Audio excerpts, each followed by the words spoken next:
আসসালামু আলাইকুম। কি অবস্থা ভাইরা, ভালো আছেন নি? আপনারা এই সামনে কুরবানি আইছে,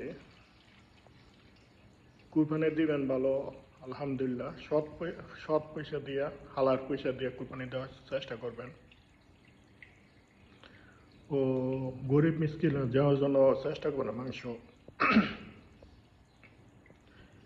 গরিব মিসকিন না দিয়া যদি আপনি, বহুত মানুষ আছে ভাই ফ্রিজে বইরা বইরা খাতি জমা খায়, এই কুরবানি আপনার কোনো সময় কবুল হবে না। আপনি আল্লাহ রাস্তায় কুরবানি দিতেছেন, গরিব মিসকিন আপনার আশেপাশে মানুষের যদি না দিয়ে আপনি যদি খাইলাম, আপনি নিজে খান, এই কুরবানি জীবনে কবুল হবে না।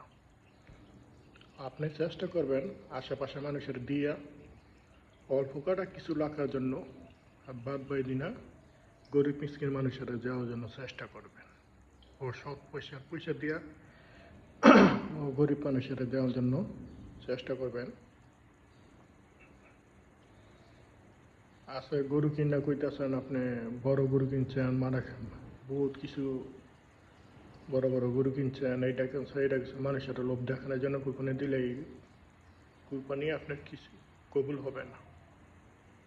চেষ্টা করেন আল্লাহ রাস্তায় কুরবানি দেওয়ার জন্য। ও আমি